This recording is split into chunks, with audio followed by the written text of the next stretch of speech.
Morning students, I welcome you all for the Sheva Group of School online class. 12th standard students, I am really happy to be with you once again. And now we are going to, I have already completed 3 units. Now we are going to, by unit wise, we will be going through our grammar, book exercises and all the other things. So the first lesson, Two Gentlemen of Verona, A.J. Cronin. You can remember that lesson. So in that lesson, grammar part is tenses. There are 3 types of grammar which has been given in this lesson. One is tenses, the first part. Next is the modal auxiliaries, and third is the reported speech. The 3 things are here. So we will be going one by one, and you have to complete all the work in your book and also in your notebook. So you have to have a separate notebook for English.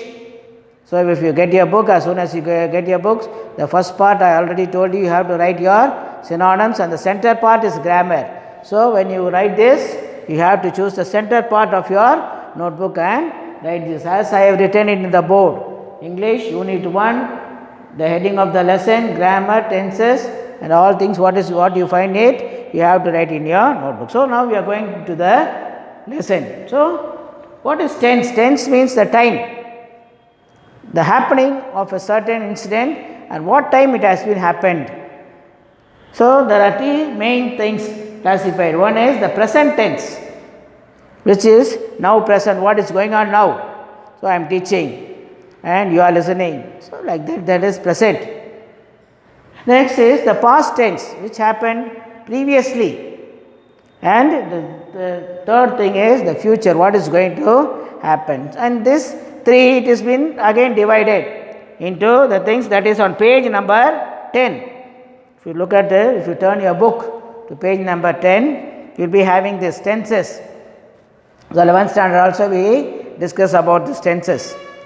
So tenses and what form of sentence it will be, and example sentence are given here. 3 parts. See on page number 10. First is the present simple tense, that is subject, verb and object. So these 3. Next is the present continuous. Continuous will always end with ing. Then present perfect. Then the next one is present perfect continuous. Then past simple, past continuous, past perfect, past perfect continuous. Then you got future simple and future continuous. So here it is been divided. So you have to prepare the thing like this for you. So first is, we saw that present simple is subject verb. So I play. Play is a verb. I is a subject. Baseball is object. When you pay every week. Next is present continuous. Subject am, is, are, and then verb plus ing. So the verb should be end with ing, that is called as continuous, and the object. See, you can see the example. I am is the subject. I am playing. And then baseball, that is object. When? Now. Next we can see that present perfect, that is subject, have and has. I have just played this basketball. Next is present perfect continuous, that is subject, have, has, been. Verb with ing. Wherever you find continuous, the verb will end with the ing. Next is the past tense, then the past continuous, that is also subject, was, were, verb with ing and other things. Past perfect. Perfect is a sentence which ends up subject, had, then verb and object. Next you have got past perfect continuous, that is subject, had been. So that is past, had been playing basketball when he came. Now we are going to see about the future. Future is what is going to happen. Will be there. The word will be added. So, she, subject, will, verb and object. I will play basketball tomorrow. Then continuous, future continuous is subject will be verb with ing and object. I will be playing basketball tomorrow at this time. So, here the tenses we are going on. So, the exercise has been given here. Task 1, 2 and 3. And the answers you have to go through, that is till page number 12. So, you have to go through this one by one. I will take one or two first. The first one. Tick the correct option and complete the dialogue. Hello, what do you watch? What do you watch or are you watching? So, what you have to do is, that is, are you watching? So, next is, I am studying. Next, I know, I have known, I know. Then, died. You have to underline these words and you have to go through. Then, complete the sentence with the correct tense of the form, the bracket, happen. See, tell and happen is there. Tell me exactly what happened last night, that is past tense. Then, Mrs. Mageshwari is my maths teacher. She has been teaching, past tense, for 4 years. Next is, everyone, see the third, task 3, fill in the blanks with the correct form of verb. So, everyone dash, so the bracket it is given there, sleep. So, was sleeping, then had quiet, did you spend, will be learning, had made, it goes on like this. So, now we are going to the second one. So, now we are going to the modal auxiliaries, that is in page number 12. So, it is given here what auxiliaries means, the in between word which is there. So, you have to remember this. So, modal is the words we can. So, the words which is being used as modals, will, would, shall, should, may, can, could, may, might, then might, used to. These are semi-modal or quasi-modal words, that is used to, or to, dare and need. They will ask question like this. Modals you have to use only these words. For semi-modals they will ask the bracket and it will be given there specifically for you to write. So, there you have to mostly used to word will be used there, or to, dare and need. So, modals, semi-modal or quasi-modal. So, now we are going to see, and on page number 13 it is clearly given where you have to use these modals. So, he can drive car. Can is the modal here. See the can which unites the word. The rich should help. Should is the modal here. Then is it may. So, the possibility. First thing is called shows the ability. I can do it. I can study my lessons. I can get good marks. So, next is moral obligation. So, when you have some good obligation, so as to ask someone, what you have to use is should. The rich should. And may shows possibility. It may or may not. The word may. So, in the above sentence, drive, help and rain are the main verb. So, the verb which is here is the drive, help and rain. Can, should and may are helping verbs. So, they are the word which helps the denote particularly mood, expression or consumption of mind. Here can, should and may expresses ability, moral obligation and possibility. We already saw this. But since there's auxiliary denote moods of expressions, they are called modal auxiliaries. So, what is the definition? Modal auxiliary is a special auxiliary which is used to denote a particular mood or expression of the subject. So, who talks about it? So, here there are 13 auxiliary, 4 of which are quasi-modal or marginal. So, I already told you quasi-modal or semi-modals. So, here It has been given here. See, will, would, shall, should, and it goes on. Then dare, need, must.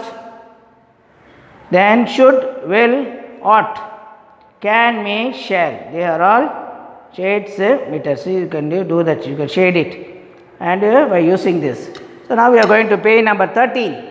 The following table, which helps you understand better, is can. Can already told you, that is the ability that you have. Then it is being also used for permission, request. So these are the things where we use. Second is could.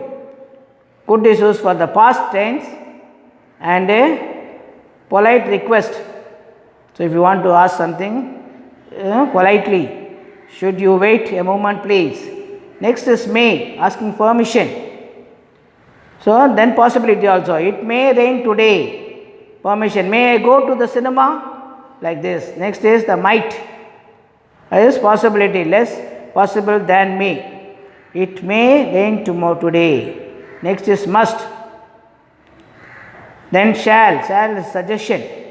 Then should is obligation, will is wish, request, demand, order. So when you go to through the sentence, you will be finding out. Then would, wish, respect, would. Then the habits of the past. Then ought to is the duty that you have to do it. You ought to submit your assignment. Then the moral obligation.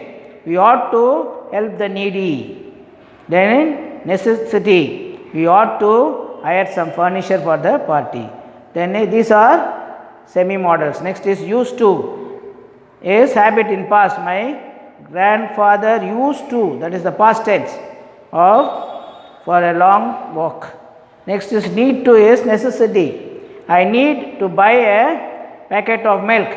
Then moral obligation also need. We need to keep our environment clean. Then dare to, this the bold type of thing. That is boldness. I dare not go out in the dark. Then challenge. How dare to enter my room. So now the exercises are given in page number 14. See, that is task 1 and 2. You have to complete it. There the candidate, the model, the candidate must answer. Then dare, should. So can, would, it goes on like that. Then choose the following sentence with the models using the clues. The clues or obligation is given. So you have to do that. So ought to, would, shall, must, need, like that you have to go. So this is, so you have to do this exercise in your book. So the same lesson we have got. The third part is the reported speech. We call it as the indirect and direct speech. So direct speech and indirect speech. Direct speech is when person they talk to at the front of you. So when you are talking with your friend, directly you talk. But after you leave him, so you are going and telling your another friend what your friend and you are speaking with. So when you say that, that person, the first person will not be there. So instead of him, what you will do, you will be giving an explanation on that, and as if he was telling that. So that is called as indirect speech. So direct is the dialogue which the first person is with you. So indirect is the first person will not be there, but you will be talking about the first person to the second person to your friend. So here you can see direct speech. Reported speech is the way we represent or report. Report means we tell to others the speech to the other people or what we otherwise say. So what you are going to say about the incident which happened. So here direct speech is a representation of the actual word someone said. So you will be putting it in a bracket where the words which is being spoken by them, the correct words will be put there. So it will be quoted. But indirect speech does not give the exact word. You can change the word because the person is not there but uttered. But you have to use the meaning there. But focusing on the content, what you are speaking, the content should not change of what someone said. So what he said is you are going and reporting to your another person, but the content of the thing should not change.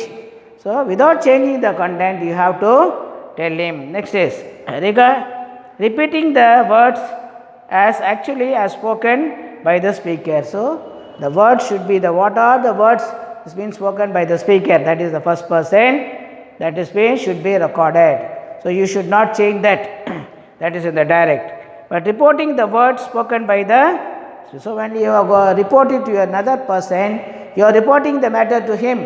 So, what happens is you have to tell him the words and other things, and you have to make him to understand what he told you. That is when the person is not there. Third thing, example you are going to see.